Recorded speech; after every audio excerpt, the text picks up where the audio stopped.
Lisa Morgan gripped the steering wheel of her black sedan, eyes fixed on the open road ahead as she cruised down Interstate 47. The morning was crisp, tinged with the earthy scent of autumn leaves scattered by the wind. She rolled down her window, welcoming the brisk air as it swept through the car, clearing her thoughts and steadying her focus. This was her moment of peace, a quiet ritual she cherished before stepping into her new role as chief of police for Rivertown. Today was no different. As the trees blurred by, she reflected on the challenges awaiting her at the department. The team was good, dedicated, but she had plans to take them to new heights of integrity and respect within the community. It had taken her years of hard work to reach this position, and though she was proud, she never let the title define her. Power could corrupt, she knew, and humility was her anchor. Her thoughts were interrupted by a sudden flash of red and blue in her rearview mirror. She glanced up, her mind racing to figure out why the cruiser behind her had its sirens blaring. She wasn't speeding, and her car's registration was in perfect order. Confused, she checked her speedometer again, confirming she was well within the limit. Still, the cruiser persisted, lights flashing, demanding her to pull over. A sense of unease prickled at her. Why was she being stopped? Her hand tightened slightly on the steering wheel as she signaled, pulling onto the shoulder of the road. She took a deep breath, calming herself as two officers approached her vehicle. Both wore dark sunglasses, their faces unreadable, their steps confident, as though they were preparing to apprehend a fugitive. The taller officer, whose name tag read Ryan, rapped sharply on her window with his flashlight. Lisa rolled it down, offering a polite, calm smile. "Good morning, officers. Is there a problem?" she asked, her tone friendly but edged with curiosity. Officer Ryan barely looked at her as he demanded, "License and registration." His voice was clipped, lacking any trace of courtesy. Lisa kept her expression neutral as she reached for her wallet, handing over her documents, her mind whirred with questions. But she chose to stay quiet, observing. Something about their approach felt off, like they had already decided she was guilty of something, though she had no idea what. The second officer, shorter and stockier with a gruff demeanor, circled the car, peering through the windows as if searching for hidden contraband. He leaned in closer, his gaze sharp and intrusive. "What's your business here?" he asked, his tone accusatory, as though she were an unwelcome visitor in her own city. "I'm just heading to work," Lisa replied steadily, suppressing a flicker of irritation. She had faced her share of challenges in her career, especially as a black woman in law enforcement. But this felt personal. A judgment passed before she even opened her mouth. Officer Ryan scrutinized her license for an uncomfortably long moment before looking up, his expression hard. "You work around here?" he asked, his tone laced with suspicion. "Yes," she replied simply, resisting the urge to add anything more. This was a test. She realized a power play, and she wasn't about to let them provoke her. Ryan's face tightened with skepticism. He muttered something under his breath, turning to his partner, who gave a small nod. The two exchanged a quick, whispered conversation, their eyes darting to her as though she were some kind of threat. Lisa's pulse quickened. What were they playing at? Minutes ticked by, and the tension grew heavier with each passing second. Her fingers drummed lightly on the steering wheel as she waited, watching them through her side mirror. She wasn't afraid, but she sensed that something was very wrong. Why were they acting this way? Finally, Officer Ryan returned to her window, his face set in an unyielding mask of authority. "Step out of the vehicle," he ordered. Lisa's eyes narrowed. "Excuse me?" she replied, her voice calm but steely. "I said, step out of the vehicle," he repeated, louder this time, his hand inching closer to his holster. She took a slow breath, feeling the weight of the moment settling on her shoulders. "Can you at least tell me why I'm being asked to get out?" she questioned, holding her ground without raising her voice. Ryan's partner, standing by the passenger side, barked impatiently. "Step out now." Lisa knew she had no choice but to comply.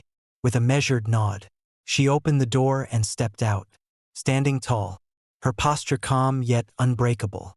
The officers moved closer, hands still resting near their holsters, their stance intimidating.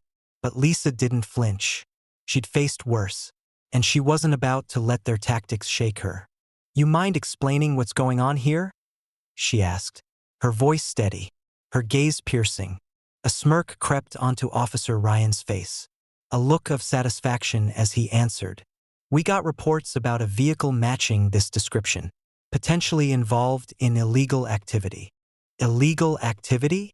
Lisa repeated, incredulous. "What kind of illegal activity?" Officer Cole crossed his arms, his expression smug. "We'll be the ones asking the questions." Lisa's stomach churned. This wasn't just a random stop. They were looking at her as though she were already guilty, as though they had every right to treat her with suspicion because of her appearance alone. She'd seen it before, in countless reports, countless stories. But now, it was her reality. As they searched her car, their expressions shifted from confidence to something bordering on disappointment. They found nothing. Of course, Officer Cole muttered under his breath, shaking his head slightly, as though her innocence were a personal insult. When they finished, Officer Ryan's hand remained on his holster, his face stony. "We're going to need you to come with us for questioning," he said. For the first time that morning, Lisa allowed herself a small, knowing smile. It was subtle, but it held the weight of something they didn't yet understand. "Are you sure you want to do this?" she asked quietly, her eyes never leaving his. The officer's confusion was evident, but they didn't have time to react. Just then, a black SUV pulled up behind them, and from it emerged Deputy Chief Tom Richards. His eyes swept over the scene, settling on Lisa before moving to the two officers, his expression darkening with every passing second. Lisa folded her arms, waiting as the officers' faces drained of color. They were about to learn the cost of their actions, and she was more than prepared to teach them. As the black SUV slowed to a stop behind them, Lisa could see the officers' expressions flicker, uncertainty clouding their earlier smugness. Deputy Chief Tom Richards stepped out, his tall frame casting a shadow over the scene. His sharp gaze scanned from Lisa to Officers Ryan and Cole, assessing the tension that hung thick in the air. The look in his eyes made it clear. He knew exactly what was going on here. "Chief Morgan." Richards greeted her formally, his voice carrying authority and a hint of restraint. The title cut through the silence like a blade, and Lisa watched as both officers stiffened, their eyes widening with the slow, creeping realization of their mistake. "Is everything okay here?" Richards' question was directed at her, but his intense stare bore into the two officers. They stood frozen, their previous bravado crumbling into expressions of shock and dread. For a moment, Lisa stayed silent, allowing the weight of the moment to settle on them. She didn't need to explain. Richards already understood the depths of their error. Instead, she held their gaze, a calm but unwavering look that spoke volumes. Ryan cleared his throat, trying to salvage his composure, but his words stumbled out, unsteady and weak. "Vous pulled her over because..." The car matched a description, he stammered, glancing at his partner for support. His voice faltered under Richards' unblinking gaze. "A description of what?" Richards pressed, his voice cold, as if daring them to continue their excuses.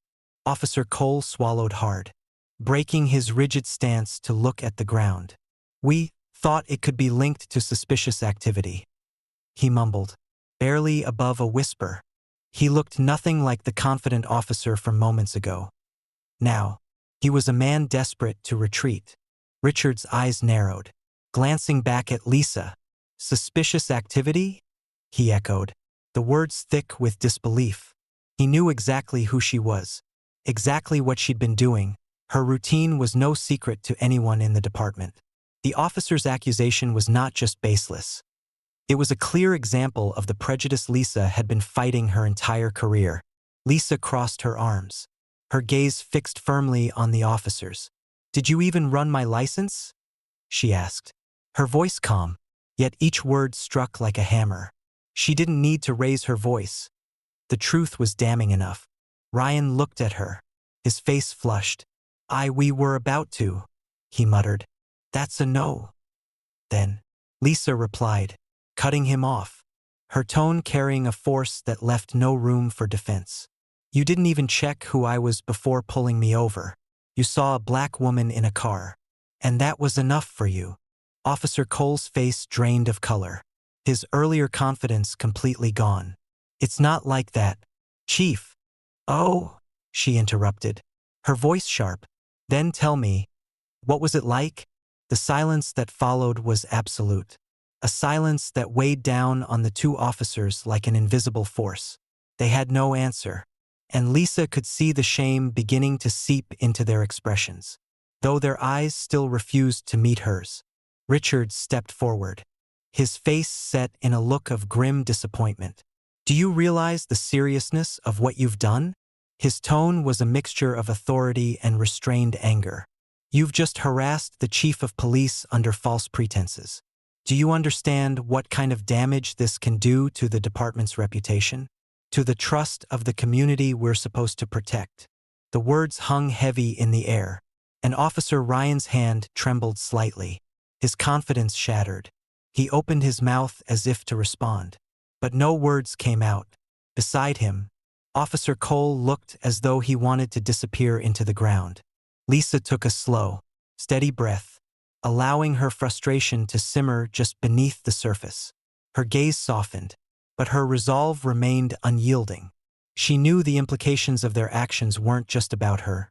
They were about every person who would be unfairly judged, mistreated, and abused if she allowed this behavior to continue unchecked. "I'm not going to fire you," she said finally, her voice a mixture of resolve and mercy. Both officers looked up, visibly relieved. But the relief was short-lived as she continued. "But make no mistake, there will be consequences." Richards nodded, catching her meaning immediately. "Suspension, effective immediately," he declared, his tone leaving no room for argument. Pending an internal investigation, the officers' faces fell, their relief replaced with dread. Lisa watched them carefully, wanting them to feel the gravity of their actions. This wasn't just about saving face. It was about something much larger, a precedent, an expectation of justice and integrity that she would demand from each officer under her command. Stepping closer, she looked each of them directly in the eye, her voice steady and firm. "If you're going to wear that badge, you'd better earn it, every single day. Do you understand?" They both nodded, silent, their expressions stripped of the arrogance they had worn so comfortably before. Richards placed a hand on her shoulder, a silent show of respect and solidarity. "Let's go," he murmured, leading her back toward his SUV, leaving the two officers standing there, chastened and speechless. As they drove away, Lisa stared out the window, feeling the weight of what had just happened settle over her. She knew this incident would ripple through the department, a stark reminder of the standards she expected. This was only the beginning, but she would make sure it was a turning point, one that would leave a lasting impact on Rivertown's police department and beyond. For Lisa Morgan, there was no going back. She had drawn her line, and she knew that from this day forward, every officer would know exactly where she stood. The next morning, Lisa Morgan stood at the front of the Rivertown Police Department briefing room, her gaze steady as she scanned the rows of officers seated before her. The air was thick with anticipation. Everyone had heard whispers of what had happened on Interstate 47. They knew that the two officers, Ryan and Cole, were on immediate suspension, and they could sense that something was about to change. Lisa cleared her throat, commanding the room's attention with an authority that was calm but unmistakable. She allowed a beat of silence to settle before she began, her voice even and unwavering. "Yesterday morning, I had an experience that I believe we all need to learn from," she said, her tone carrying to every corner of the room. I was pulled over by two of our own officers under the pretense of suspicious activity.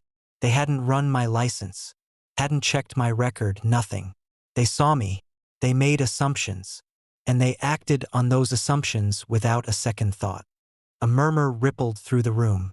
Some officers shifted uncomfortably, while others sat in stunned silence, their faces reflecting a mixture of surprise and apprehension.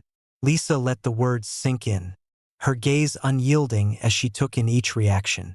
"This isn't just about me," she continued, her voice rising slightly with conviction. "It's about every person in this community who could be subjected to the same treatment.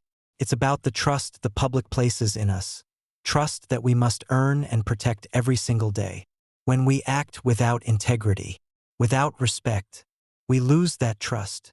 Lisa's words hung in the air, a tangible weight pressing down on the room. She could see that some officers were nodding subtly, understanding the gravity of her message, while others seemed to be wrestling with it, struggling to reconcile their routines with the new standard she was setting. She took a slow breath and stepped forward, her voice softening but remaining powerful. "I know many of you have spent years in service, dedicated to this community. I know the challenges you face daily, but from this day forward, I expect each of you to reflect on what it means to wear this badge." Her eyes found a few officers she knew had sometimes straddled the line, men and women who had let the authority of the badge overshadow their duty to protect. Today, she was calling them out, not by name, but by principle. "This badge," she continued, raising her own badge so it gleamed under the fluorescent lights, "is a symbol of honor, trust, and service. It's not a shield to hide behind. It's not a weapon to wield against those we're meant to serve. It is a promise to every person in Rivertown that we will uphold justice fairly and without prejudice." She paused, letting the weight of her words settle on them. She wanted them to feel this moment, to internalize it. She was reshaping the culture of this department from the inside out, and each of them would either rise to this challenge or be left behind. "To ensure that each of you upholds these standards, we will implement new policies," she announced, her voice firm. "Every officer will undergo additional training on procedural integrity and community engagement. From now on, each of you will be held accountable, not only for your actions but for the respect you show to the citizens you serve. This will be a zero-tolerance policy." A few officers exchanged uneasy glances. She could see the skepticism in some eyes, the hesitation, and perhaps a hint of defiance. But Lisa met those gazes head-on, her stare unwavering. She wasn't here to make friends. She was here to lead a department that people could trust, a department that served with honor. "Officer Ryan and Officer Cole are currently on suspension, pending an internal investigation," she added, her voice steady but firm. "This is not just about discipline, it's about transparency and accountability. I need each of you to understand that the same standards apply to everyone, from the rookie on the street to the chief of police." The murmurs grew louder this time, a mix of shock and admiration spreading through the room. Lisa had made her point clear. This wasn't lip service. She was leading by example, holding herself to the same standards she expected from her officers. "From now on, if you're in doubt, remember this. We are here to protect and serve, not to judge or intimidate," Lisa said, her voice softening. "This community deserves to feel safe in our presence, not threatened, and that starts with us today, tomorrow, and every day after that." Lisa took a final look around the room, catching the eyes of each officer, reading the different expressions, some supportive, others wary. She knew that change would not come easily. Old habits die hard, and some might resist. But she was resolute. This was the path forward, and there was no turning back. "Dismissed," she said, her tone signaling that her words were not up for debate. The officers began to rise, some still exchanging murmurs, but others wearing thoughtful expressions, already considering the implications of her words. As the room emptied, Deputy Chief Richards approached. His eyes filled with a quiet respect. He nodded, a small but genuine acknowledgement of her bravery. "You're setting a tough standard," he said, a hint of admiration in his voice. "It's the only way," she replied simply, her gaze steady. She didn't need praise. This wasn't about her. It was about building something better, something that would last long after she was gone. As she watched the last officer file out of the room, Lisa felt a wave of determination rise within her. She had drawn a line, a defining moment for the Rivertown Police Department, and she was prepared to fight for it every step of the way. This was just the beginning, but she knew in her heart that today, she had made a difference. She had shown them what it meant to wear the badge. Now it was up to them to live up to it.